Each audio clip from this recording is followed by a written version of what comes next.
So ganito naman po tayo no mga kabayan no. So maghatag na po tag pagkain sa itong alaga. So ito nga kumpay na itong mga kabayan, medyo laya na gid siya no. So nagtambog natin sa kanila, medyo marami na po yung matitira no. So hindi na kayo maubos nila sa pagkain kasi ilang buwan na po to yung damo na to nga paulit-ulit nilang kinakain. So medyo hindi na po sila ganado kumakain no. So marami na pong natitira.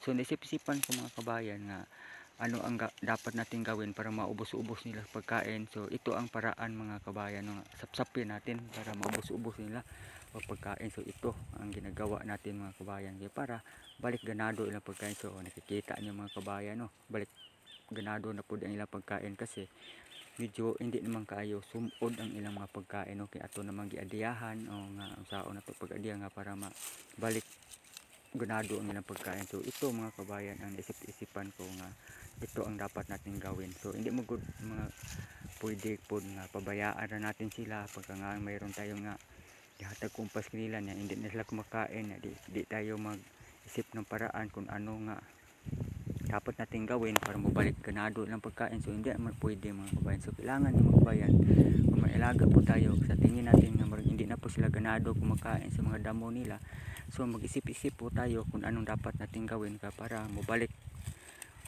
ganado ang ilang pagkain mga kabayan. So yan ang buhay sa mag-alaga po tayo mga kabayan, no? So ano mga kabayan, pareho naman sila sa aton mga kabayan. Tayo bitaw mga kabayan pagka paulit-ulit na po yung ating ulam. So siyempre so hindi na po tayo ganado kumakain kasi paulit-ulit na po yung ating ulam. So maghanap na po tayo ng masarap nga ulam. So maapo na sila mga kabayan, no? So hindi paulit-ulit na po ang ilang kinakain. So siyempre maghanap na po sila nga iba na pong pagkain nga masarap. So maaro po na sila mga kabayan. So mao ginay buhay natin mga kabayan na basta mag-alaga po tayo katulad dito mga karbaw na to. Grabe na panahon natin doon mga kabayan nga wala na po tayo mga damo, puro na init kayong panahon. So mao na nga mga kabayan nga mag-isip po tayo kung ano ang dapat natin gawin para makakain po yun ating alaga araw-araw. So hindi pwede sa mga kabayan nga pabayaan natin sila, hindi natin sila alagaan o hindi natin sila pagkainin. So kaya nga mag-isip kita kung anong gawin natin na para makakain sila araw-araw. So technique ng mga kabayan, no? So adiya kita mga kabayan kay nag-alaga man po tayo. Siyempre mag-alaga po tayo, mag-isip po tayo kung anong gawin natin para magkain sila araw-araw. So hindi po pwede hindi natin sila pagkainin.